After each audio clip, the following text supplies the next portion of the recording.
I've already done it. Oh, Oh, your own? yeah. Just share to your story.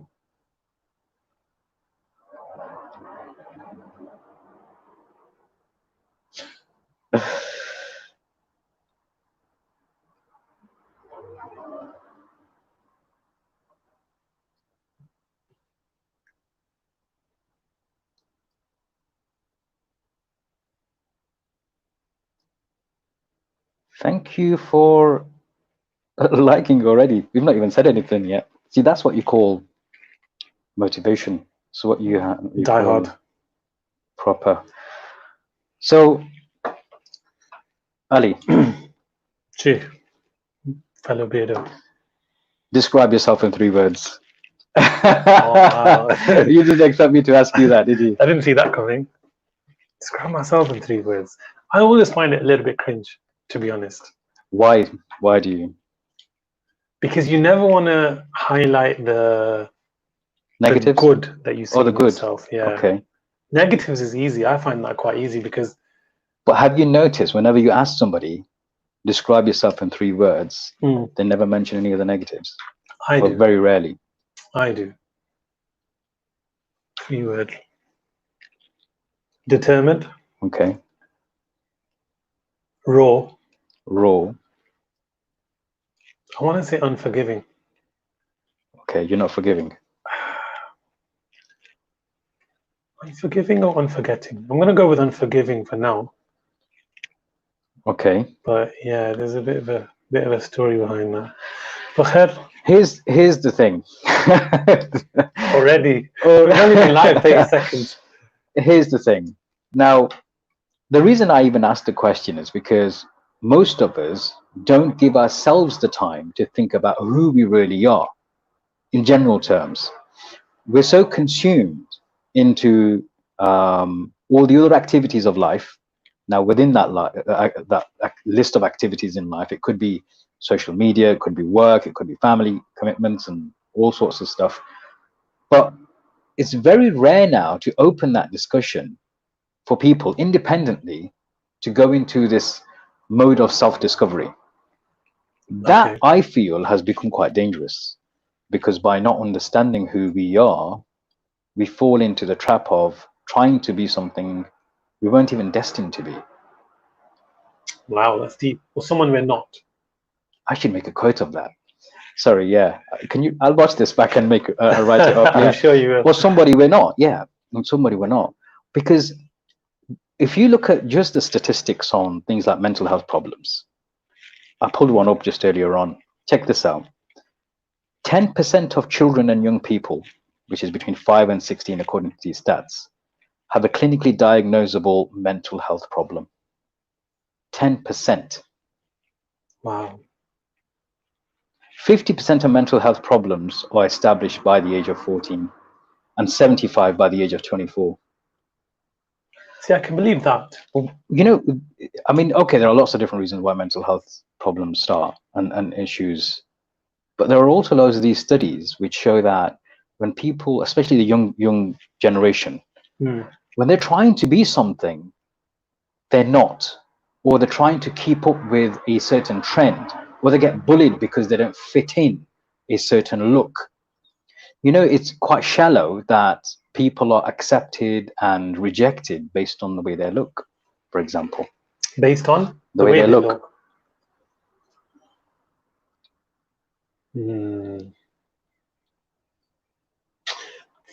Between 5 and 16. Yeah, between ages 5 and 16. 50%. That's some big numbers, man. It's crazy. They are, and it's scary because. Do you think that's because we become more resilient and we become stronger in adult life, even though no, but these continue. The symptoms don't show. These things start at that age. Doesn't mean to say they stop at the age of 24. They can continue beyond the age of 24. Well, the way I would interpret that is the trauma occurs at that age. Do you see what I mean? Okay. More often than not, it won't affect you until your later years. We don't process things straight away, and especially trauma. We can take years and even decades to process that kind of thing. So Yes. do you think in later life we kind of just thicker skin, don't we? Not everybody is. You see, once you've felt that kind of trauma, you're likely to be affected long term unless you've had some form of intervention taking place or to help you come out of it or to manage it. This is the issue. So unless something's happened to help you come out of it, the problem again is either the people who have succumbed into, I shouldn't even say the word succumbed into, or the people who have gone through these types of challenges in life, a lot of them, if you look at some of the stats, are down to the failure to keep up with the Joneses, or not fitting in, or feeling that they're ugly. Somebody's felt like they're not beautiful enough, especially amongst the younger crowd. Once you become older, and if you're quite, I don't know, independent thinking, you're a bit of a maverick, you're a bit strong-minded, you're less describing yourself now. Come on, that's your 3 words, isn't it? Well, you know what I mean. Thanks for. I mean, I didn't, but thanks anyway. If the shoe fits. If the shoe fits, yeah. But if you are strong-headed, you're not going to let those kind of things affect you. Do you know what I mean? Just reading Russ's comment. You want to try being ginger? Wow, this is true. I have a certain sympathy for the gingers. Okay, I see what you're saying. I agree. But the foundational question is, who are you? This is why we titled this, Who Do You Think You Are? Just who do you think you are? How our self-image has a big impact on how we let things affect us.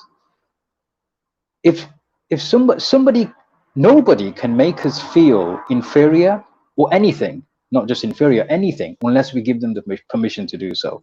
Does that work both ways? Look, if I'm already feeling in myself inadequate or deficient in something, and you say something to me, I'll let that affect me. The key word is I've let that affect me.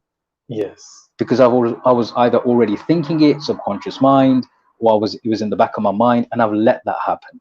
Yeah.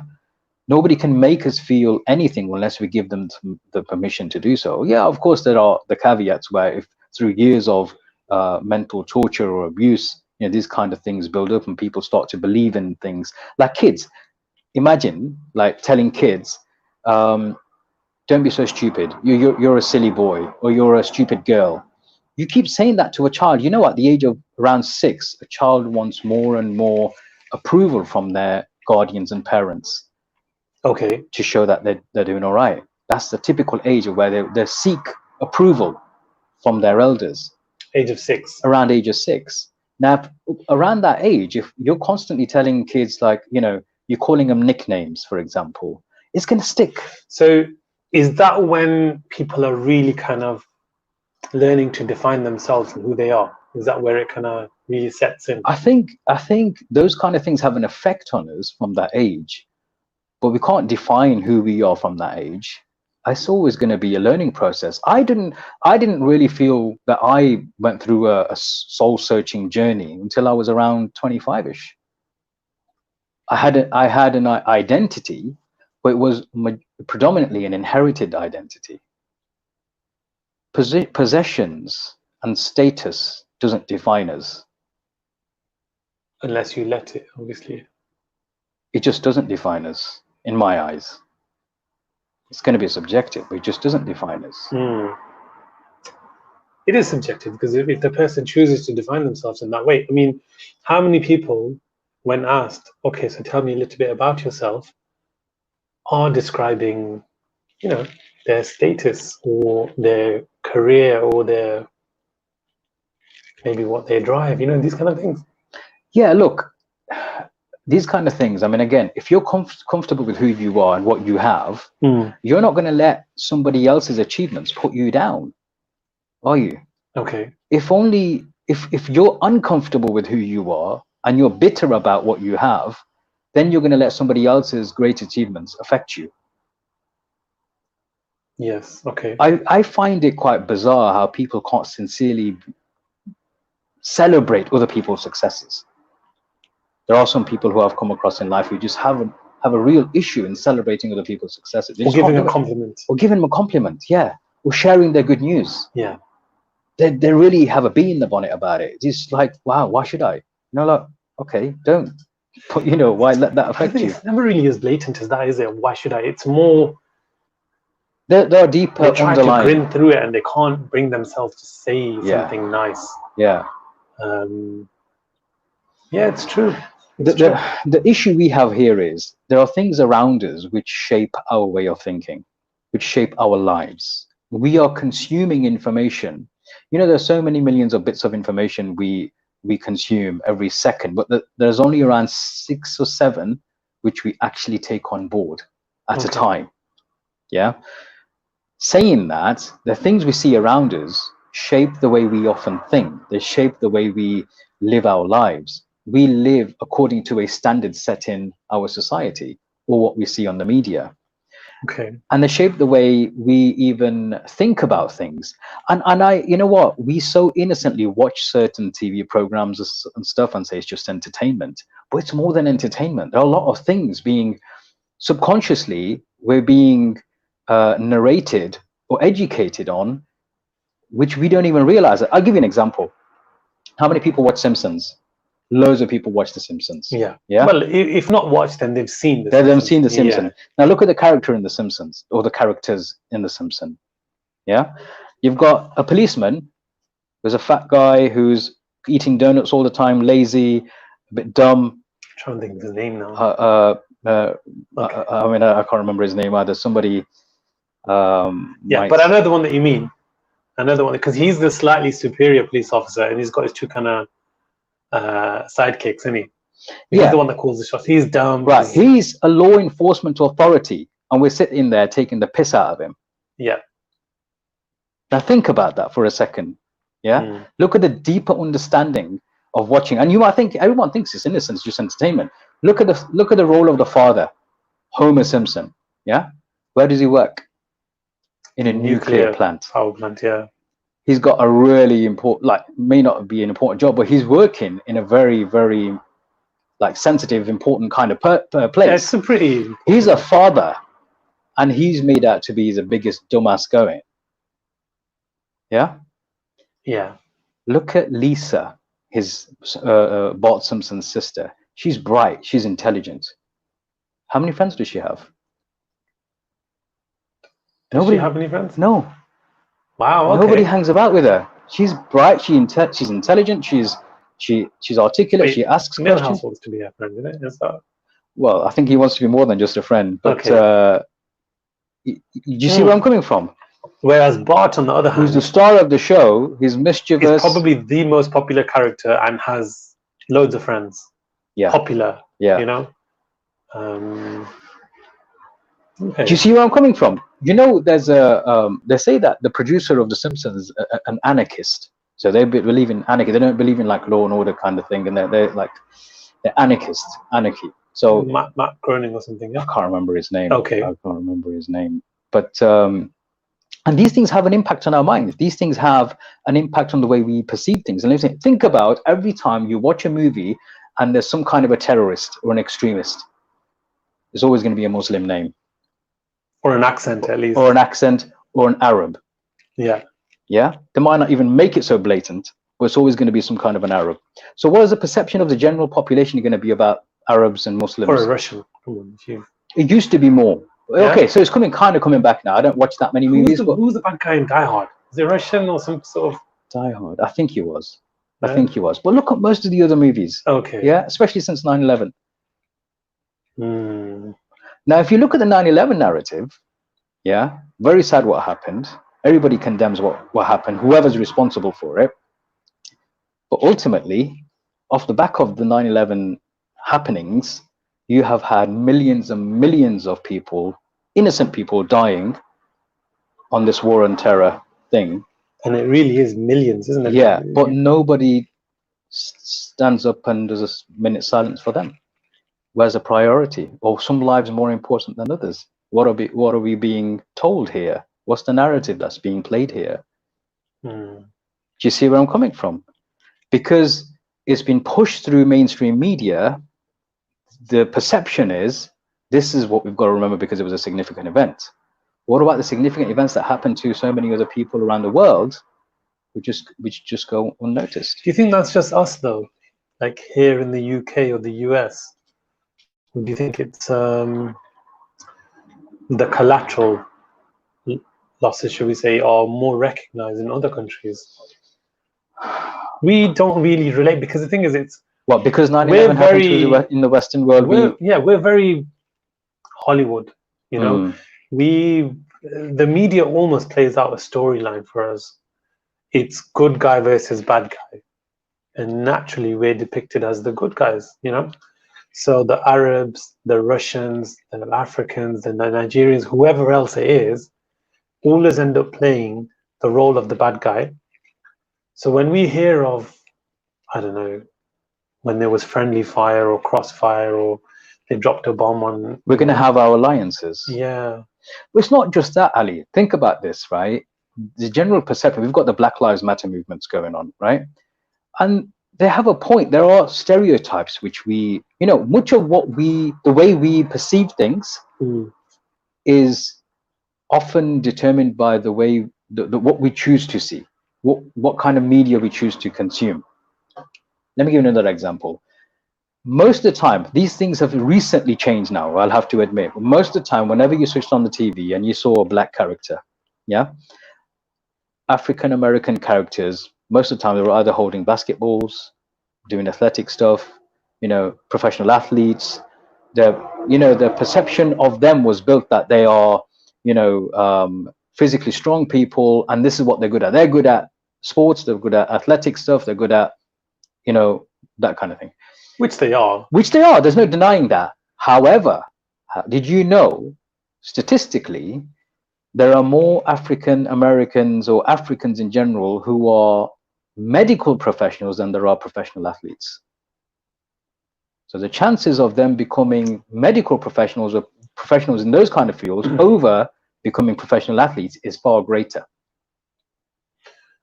Okay. How are you counting professional athletes? Like, now, really people, top league, no, limelight not necessarily. Yeah? Just people who are in sports and they happen to be black and they're in professional sports, not necessarily the elite.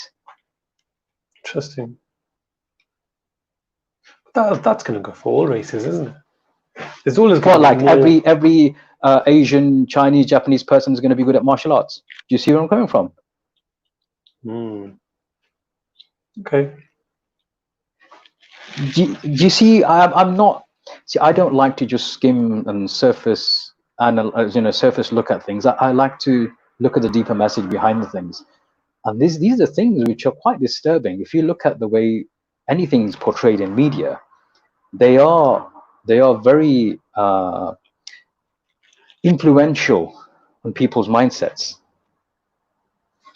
Okay, so they can be seen as a negative as well as a look positive. TV has its benefits. You can watch movies and you can have entertainment, but don't just think about it in an innocent way that it's going to be innocent. Think about the way adverts are carefully placed in different TV programs. Think about how sometimes you would even see adverts for plastic surgery in American TV channels, which was quite common about a decade ago, in the middle of children's TV programs. What are they conditioning them to do? What are they wanting them to think about? This is what I'm saying. These are the kind of things which are disturbing. But the moment we realize and we're content with who we are, those kind of things have less of an effect on us once we have determined who we are. But that takes time. The nurturing starts in childhood. The nurturing starts at a really young age.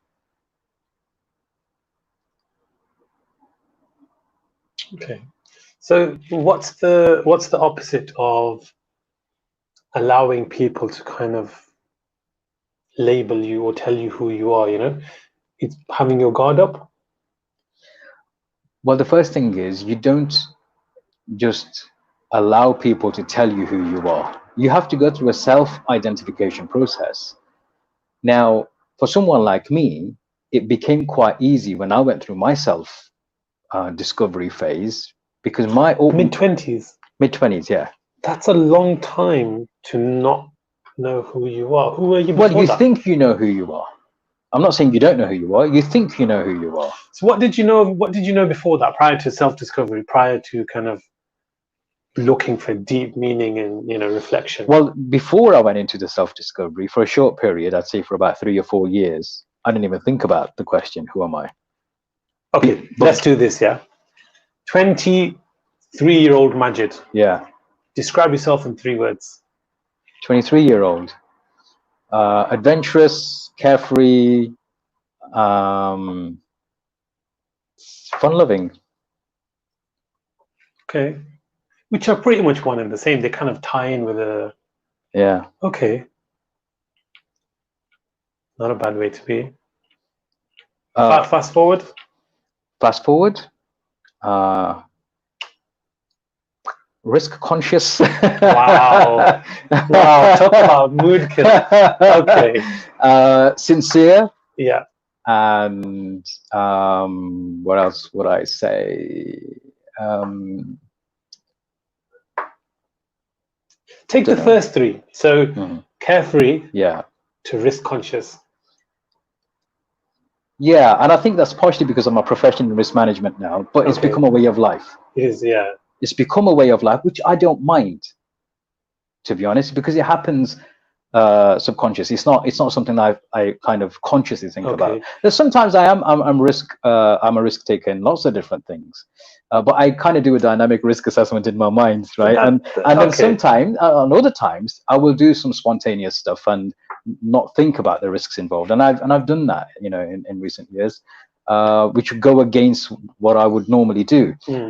But that's, I'm not boring in that sense. I'll do things spontaneously and take risks. As a business person, I have to. Do you like the idea of having to kind of describe yourself? Do you find it odd? Everyone would find it odd because they've not really thought about it. We don't think about it enough. We don't think about it enough.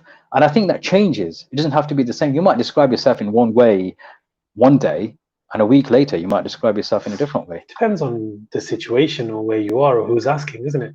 A lot of the time, people, when asked to, describe themselves or who they are, they kind of refer to their ethnic origins or their roots and these kind of things. Again, I don't believe ethnicity, your roots determine how you should view yourself. They form a part of your identity, heritage, yes, can't deny it, but they shouldn't determine how you view yourself. Let me give you an example. For those people who are maybe who follow religion or whatnot, there's a story of Prophet Moses, both in the biblical sense and the Quranic, where Moses, peace be upon him, tells his followers or his community to go to a certain place where there are certain types of people and to face them. And his people, Moses' people, say, we're not going to go there. Those people see us for who we are, right? Okay. That's the Quranic version. Then the biblical version extends that. They say that those people see us for who we are. They see us like grasshoppers. Now, can you imagine a community of people seeing themselves in comparison to other people as grasshoppers, making comparison? So this is the image they had of themselves. For me, I try to base my viewings and thoughts and things and my way of life from a theological perspective, and that's impermissible. Theologically, it's not allowed. You're not allowed to think of yourself or have an inferior image of yourself in that, or put yourself down. Like sometimes say, oh, I'm such an idiot, I'm such a stupid guy. We all do it, but in my interpretation of our faith, we're not allowed to even do things like that. So having negative thoughts often clouds our judgment of ourselves. It's external influences, it's the media, it's the social media. Think about these mental health issues the kids are going through. They're looking at models on Instagram and they're looking at things on all sorts of social media channels, and they model themselves on them. And if they're not, think about filters. You're obviously not happy with yourself if you have to keep using filters. I hate filters. You don't need them. Well, I cannot stand filters. There are some people who follow me on social media, and I see some of their content on my newsfeed, and they've always got a filter on. Never have ever, like a Where did picture. that start? Where's that even from? I'll tell you where it started, where I remember it from. And I don't know why this image sticks in my head. I don't know if it was the first or not. The dog ears or the rabbit ears or whatever in this first kind of Snapchat or Instagram filter, whatever it was. And since then, it's just progressed into stupidity almost.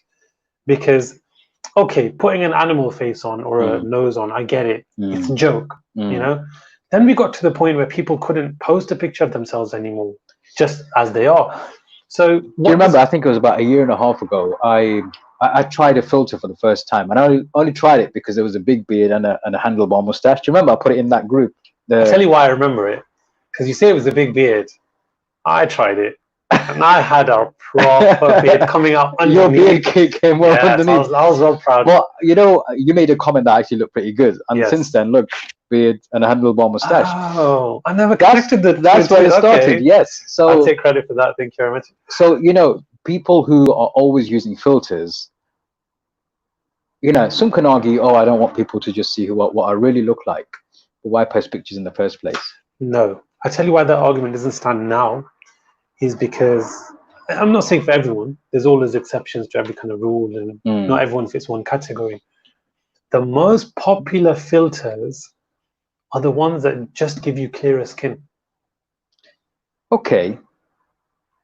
So it's you, but it's an enhanced version. It's a Photoshop version. It's not giving you bunny ears. It's giving you bigger eyes. It's not putting shades on you. Yes. It's giving you slightly lighter shade of clearer complexion and lighter. That's what it is. And they are the most popularly used filters. And there are people who would never post a picture without using. It used to be a case of people saying, "Oh, I would never get out of the house or go out of the house without my makeup on." You used to hear that phrase on TV a lot, and dramas like Coronation Street and EastEnders. I'm sure the 23-year-old Majid heard it all the time.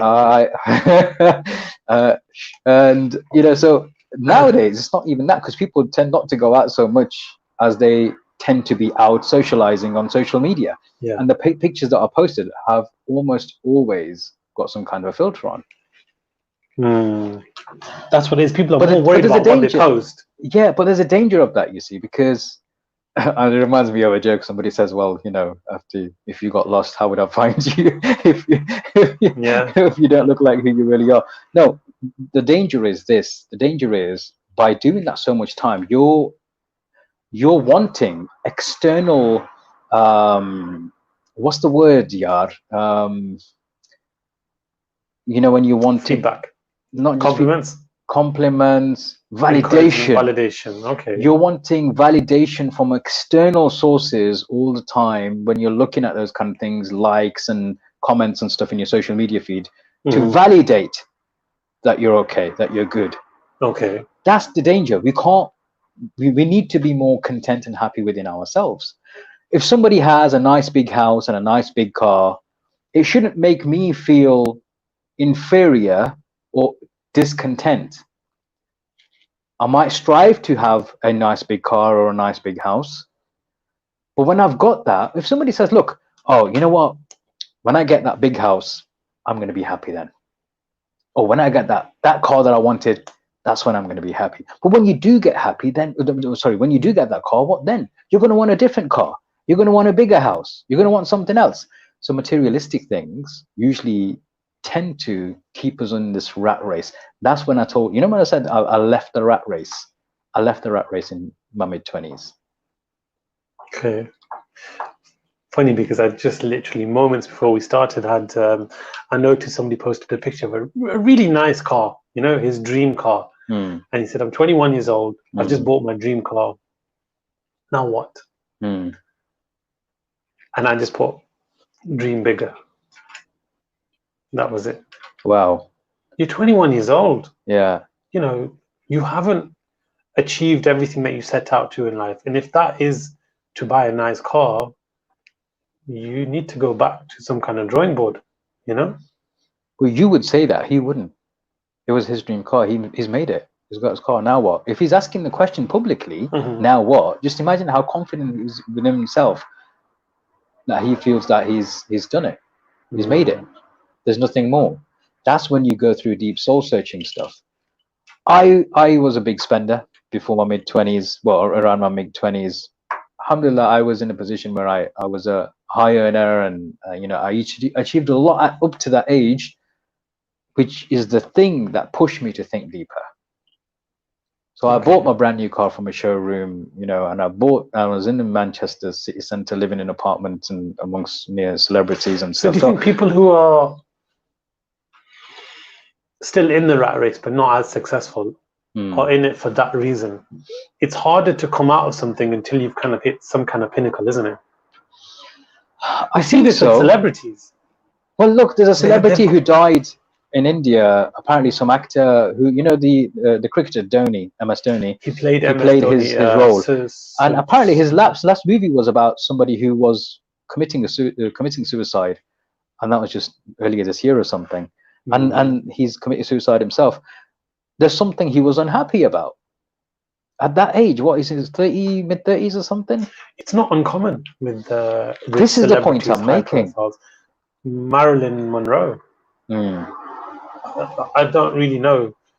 Were you a Marilyn Monroe kind of a guy? Were. Oh, you still are? Okay. Why would she want to take drugs? Why was she so depressed behind the scenes? Why was there so many issues? And it's not a one-off. The comedians as well. Robbie Williams. Robbie Williams, yeah. The most happy-go-lucky kind of guy you would see on screen. You think so? On screen, yeah. Yeah, he jokes. Yeah. Going back to the original question. So it's not what they're telling us, is it? It's not what they're saying, what they're showing. Which brings us on to our... it's quite a good quote. I like that. Do you like it? I like that. I wrote that... when I wrote that quote, And for those that are listening and not watching, quoted by Majid Ali himself, just because someone speaks with conviction, it doesn't mean they speak with facts. We often get sold into ideas because of how passionately somebody might speak about something. They may be articulate, they may be passionate, they may be projecting themselves in such a way that in awe of that delivery itself, we get sold onto whatever they're selling in inverted commas as a concept or whatever it is, an idea or dream or anything like that. Good point. Social media, if not for business or talent, it's just toxic, in my opinion. Love yourself and grow to love yourself. Social media it's a dangerous drug, isn't it? Social media is like a knife. You can use it to your benefit to do good things, or you can use it and commit suicide, social suicide for it. Our reputation is on the line online.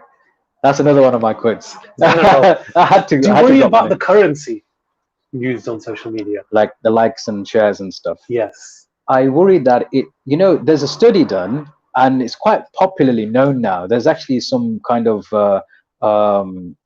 some enzymes that are released in your body when you see more and more likes.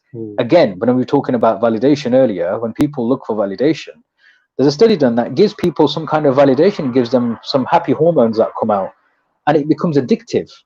It's actually an addictive kind of, it's the same hormone which is used when you have an addiction to something.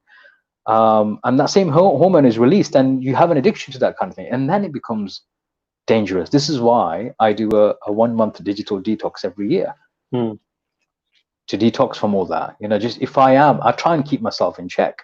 But if I do get to a stage where I feel, I don't allow myself to get into that stage. I would like to believe that I'm strong enough not to do that. And this is why I have no issues coming off social media altogether for a whole month.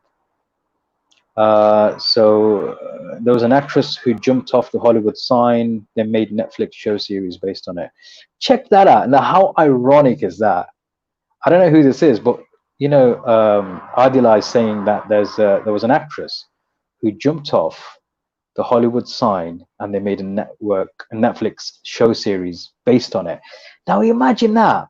Somebody in the showbiz industry commits suicide by jumping off that sign, and they make a show of it. It's kind of hoping that somebody connects the dots, isn't it? Otherwise, you could have. I don't want to give advice on how to top yourself, but you could overdose in your room. You could eat something, drink something, fade away into the background. But what's that really saying? Is that telling us something? To jump off the Hollywood sign itself. Crazy, isn't it? It is crazy, yeah. And this is why it is so toxic.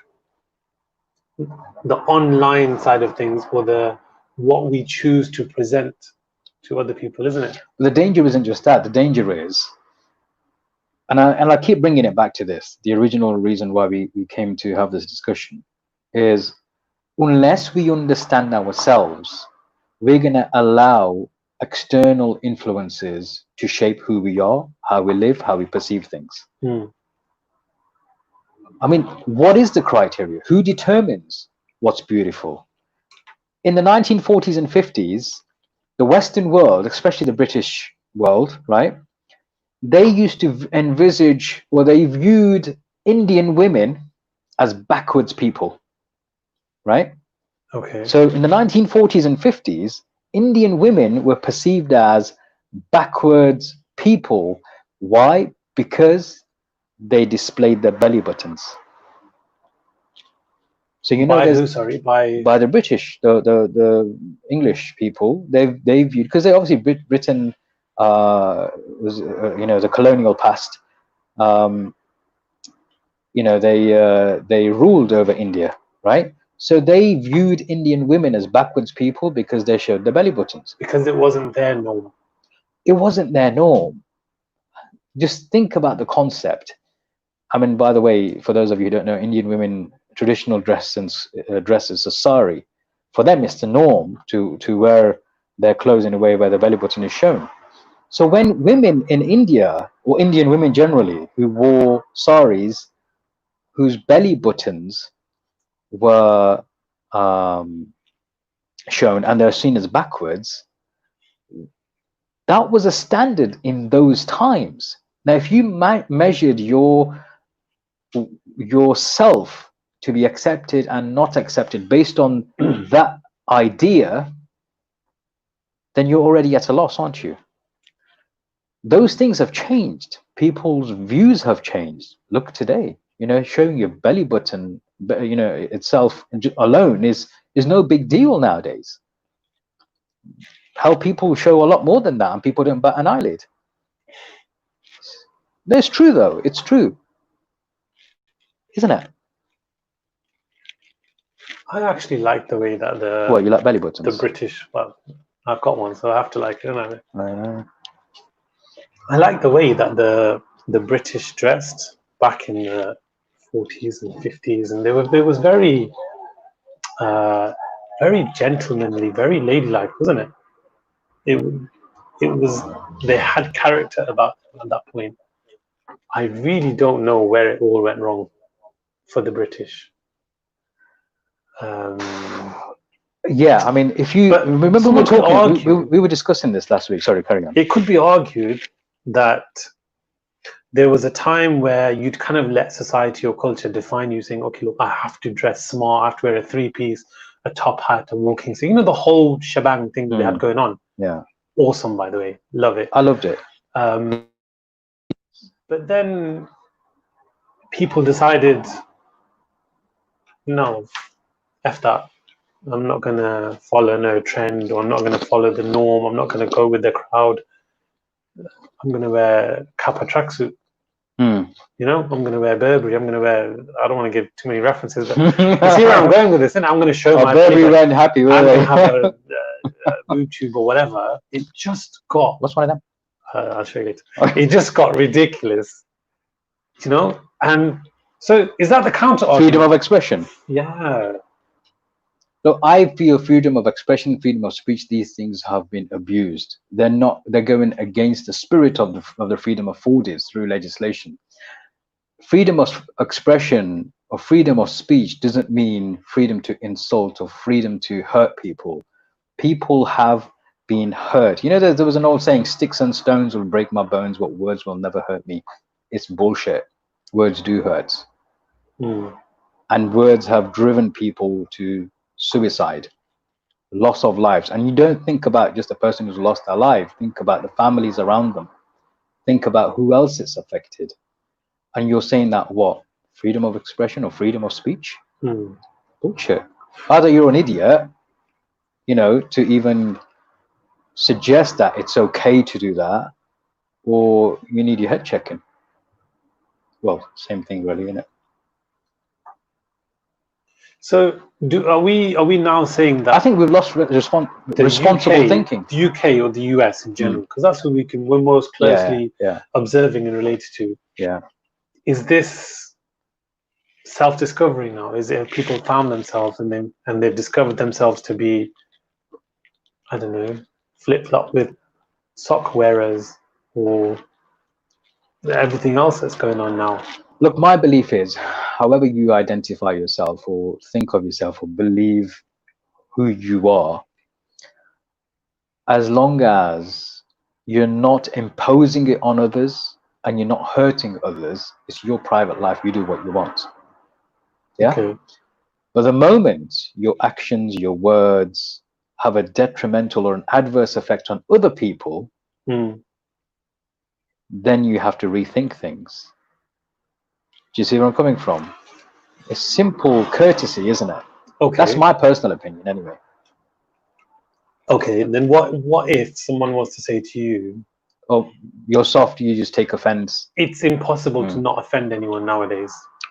Yes, which you're is right. almost true, isn't it? Yes, I'm not saying offense in that regard. It is almost true. You know, when is it not possible to you know, not offend people? You can't do that. You're right. We're in a very PC world. Yeah, but this is one of the problems. One of my connections, actually, and let me just pull this up, because one of my connections, I screenshot this because I found it interesting. So this is a person who's connected with me on Facebook. She put a Facebook post up, right? And she says, "I'm sick of COVID-19. I'm sick of black versus white. I'm sick of Tory versus Labour. I'm sick of gay versus straight. I'm sick of Christians versus atheists. I'm really sick of the media. I'm sick of no one being allowed to think what they want and feel what they do without offending someone. I am sick of people blaming the whole of the sins of a few. The whole for the sins of the few." Which has come back to what you were saying. Quite ironic that you said that, and I took a screenshot of this just yesterday. We're one race, the human race. This is what I'm saying. It doesn't take a genius to work out that there are some boundaries you just don't cross, right? Okay. I mean, would you know? You know what? I'm known to be a little bit controversial when it comes to a lot of things. I think this whole idea of self-discovery has gone a bit too far.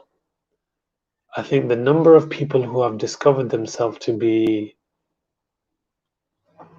unpleasant things or unnatural things is quite scary. You're talking about self-discovery. I was referring to self-image. Okay. There's a distinction between the two. My discussion or my views were based on how we perceive ourselves. Yeah. Okay. Not discovering, you know, who we are in terms of sexual orientation, sexual preferences, or, you know, those kind of things. My thinking is down the lines of how we imagine ourselves to be, and why are we not content with ourselves. One of the problems, I'll tell you, is that other people don't want us to be happy being the way we are. It closes shop for a lot of businesses, or some businesses. Okay. Imagine the makeup artists, makeup industry, plastic surgery. You know, 25% of plastic surgery is done on men. 25%, 1 in 4. Yeah, one in 4 plastic surgeries are performed on men. From the last stats that I read, I can't remember where that was. That number's only going to go up, isn't it? Yeah. Yeah, and just think to yourself, what could they be doing and Wow. why? I'll tell you later. I'm not sure. I'm going to be on some dodgy websites, I'm telling you. Oh, okay. Are you actually going to show me? No. So these are the things. If we are constantly being told we're not good enough, it makes a producer more in a better position to produce something and give it into the market, and has more consumers for his production. Okay. Everything like that. Insecurities, you sell insecurities, is a big seller, right? You sell fear. If you sell on fear, you definitely get people buying. Well, you could look at COVID, everything went crazy. Toilet paper, sanitizer, I get to an extent. People feared that they won't have toilet paper, right? And look what happened to people. They went crazy to buy toilet paper. Yeah. You sell fear, you sell insecurities, you sell all these negative things, you're going to get a shop that's going to be thriving with customers. Which is pretty much how most wars have been sold to the public. Yeah, you sell fear, you sell insecurities, you sell this. So here's one then. On the topic of self-image, negative attributes, negative characteristics. How do people see that in themselves? Talk about racism, talk about, just general kind of discrimination, hate, jealousy, homophobia, or these kind of things. When you're looking at yourself and your own image, are you seeing that? Do you think people see that? They say opposites attract and likes repel, like magnets. Yeah. So when you see someone like yourself, you might hate that person for having those attributes, but you might not see that you also have those attributes.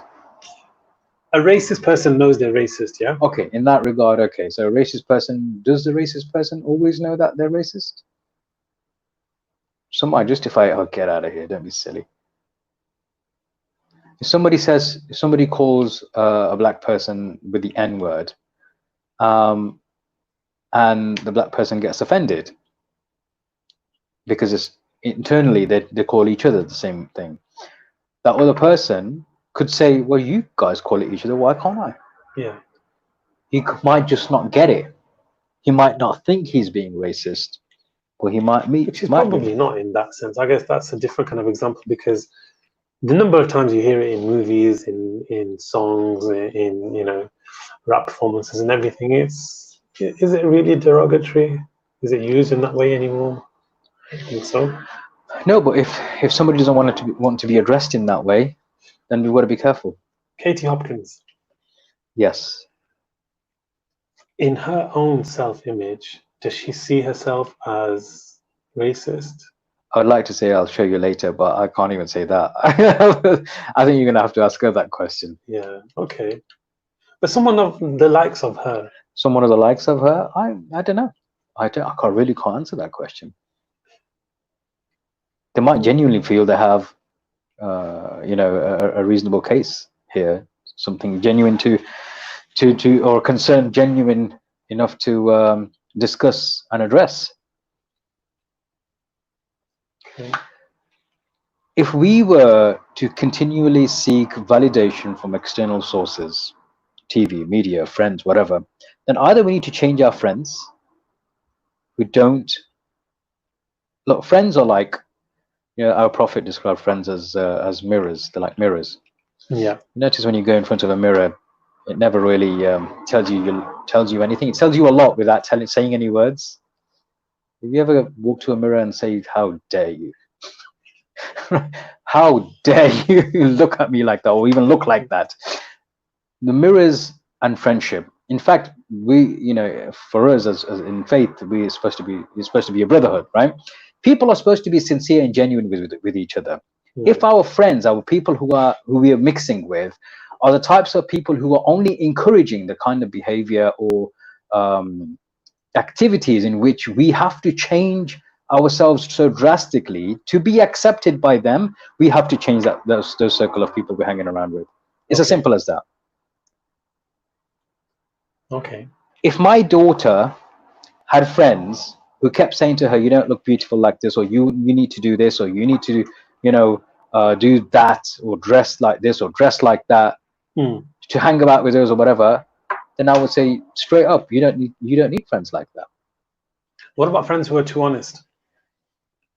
But it depends on what they're honest about. They might in themselves, we're friends, right? And I say to you, let's just say I'm honest, and I say to you, Ali man, we need to you need to kind of come and do shisha stuff with us. Not that I go and do shisha, but or have a we need to buy a quarter and let's have some. I haven't had a smoke. I want to try it. And wait, what did I miss? A quarter? A quarter of an ounce of weed or something. Yeah. Let's buy it. That's the language that's used. Well, at least it was back when I was at uni. That's what they used to say. I need to go. Wow. Or something like. I think it was. But let's just say I'm being honest with you. Well, that's a negative thing to be honest about anyway, isn't it? But if I'm being honest with you as a good friend, and I say, "Look, Ali, it's smoking's not good for you, man. It's not." If you were a smoker, and I said to you, "It's not good for you. You shouldn't really be doing that. It's bad." I mean, once in a while, socially, not good, but at least it's better than smoking on a regular basis. You should try and give it up. That's different, isn't it? I'm calling you towards something good as opposed to calling you towards something bad, objectively speaking. But if I'm trying to influence you in a way that's in which you're, rather than you, look, when you're younger, when kids are younger, it's different, isn't it? All kids want to role play and have dolls' houses or whatever. But when they're older, when they're of that age, past, post-adolescent kind of age, then things have got to change. Thinking has got to change. You say that, but just the kind of role play changes. That's true. I have seen adults, people within their 50s and 60s, and they still think they're living in the teenage years. Like, seriously, the way they look at girls, the way they talk about the opposite gender, going out on a night out, the language they use. I still know people who went to school with me, and their mentality. They'll be in professional jobs now. They'll be in careers, but the things they find amusing are still very bullyish. They will find amusement in somebody's downfall, or somebody getting tripped up. I find that funny. No, not mean tripped up like on the street or something like that. That is funny. I mean, even though it shouldn't be, but It's still funny. I mean, somebody tripping up in life, somebody's downfall in life. Okay, that's different. That's not nice. See, I always look at that as of weak character. The way to get ahead isn't to trip others up and for them to be behind, because that's you winning by default. There's no kind of goodness in that, No, there isn't. I've seen it in social Some people circles. genuinely get happy because other people have. Yes. So I don't get that. You got to look at your friend circle, yeah. Look at your group, and you'll probably find one who's got the nicest car, or is a little bit well off, whatever. They don't have to be flash about it. They don't have to throw it in your face, but they know, and you know. Yeah. When that changes, and someone else in the group suddenly hits it big, and is, like they're here, and the other person ends up here, overtaking them. Their reaction tells you a lot about that person. It really does. Even though they didn't, flash their car or their house or anything in your face before, but their reaction to, do you know what? He's really made it, man. He's this, he's that, he's smashed it. Or, but is it legal though? Yeah. How did he get that? How does a taxi driver earn it? Yeah, exactly. Do that? You hear that commonly, don't you? That shows a lot. The man drives a taxi. Since when have taxi drivers earned enough to build a mansion in Pakistan? Yeah. Wonder how much he declared. All these kind of things. Yeah. It's true. Yeah. Whereas if you think about it, there's accusations of, but he's on benefit, isn't it? His benefit build that mansion. Ain't nobody building a mansion from benefits. Exactly. The hate is real, man. The hate is real. Why do you think it is?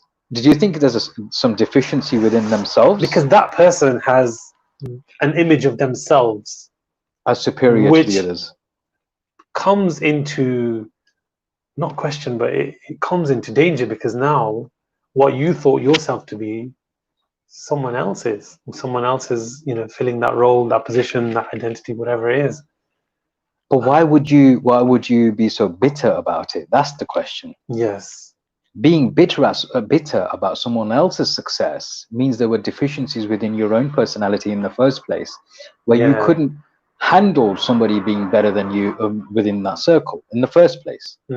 You have that complex then, don't you? You have insecurities. You want to be perceived.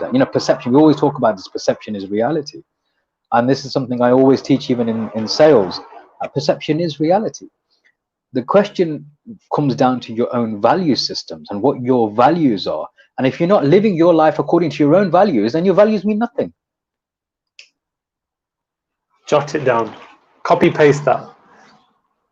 What percentage of people do you think have had that self-discovery? Do you reckon there's an average age? Do you think there's a lot of people, even our age, walking around that haven't really had that talk with themselves and haven't really found themselves? There's going to be, isn't there? Especially if you're in the rat race, or if you're just head down, busy trying to achieve, your car or your home or your whatever it is. You haven't really had the time to find yourself and think, I could get that car, but then what? Is that who I am? There's so many questions, isn't there? This is why I said right at the beginning, possessions and status, they don't define us. True.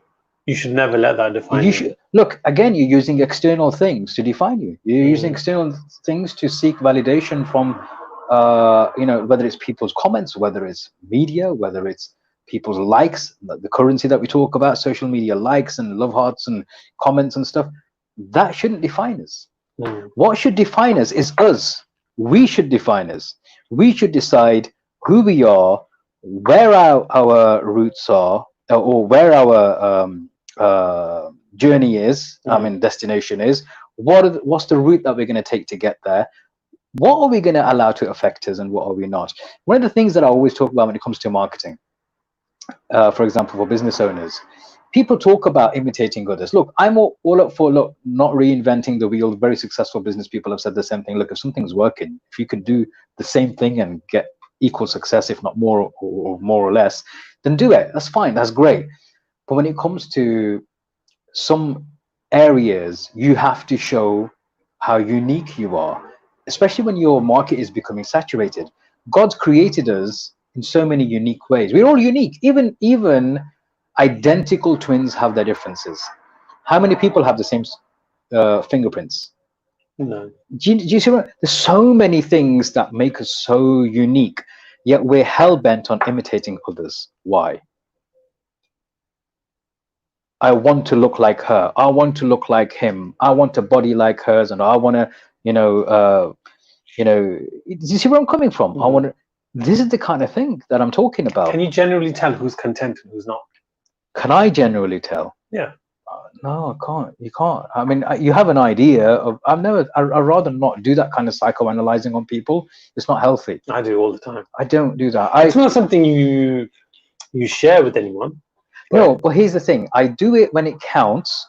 When I'm in the sales meeting or in a business meeting, it's my background, NLP. I do it in role plays when I'm training, I don't know, council leaders in negotiation and influencing skills. I'll do it with them in role plays, and I'll tell them, certain things. And then when it counts, I do it. I don't like to generally do it. Like, I don't like to always have my health and safety hat on or risk management hat on, but it's always there, isn't it? It's a part of my personality now. But no, consciously, I'd rather not. It can be quite exhausting mentally. Yeah, for me especially. But I'm just. I love it. I love it. But okay, wow, we've actually come to the end of our show. Oh wow, okay. Ladies and gents, we could probably carry on for a lot longer. Easy. You know what? I've got so many questions that are coming to my mind now about self-image and identity, and yeah, we're gonna have to come back to this topic at some point, I think, in a future show. Yeah. On that note, stay safe, stay happy, and stay content. Find yourselves, and let's just reduce these inhibitions and these this lack of confidence that we are sold on. We're not lacking confidence, we're not lacking ambition, we're not lacking anything in our lives unless we allow others to make us feel like we're lacking them. This is true, yeah. We can't feel inferior, or we can't feel anything unless we give others the permission to make us feel that way. That's my point. Yeah. On that note, have a good evening. We'll see you next week.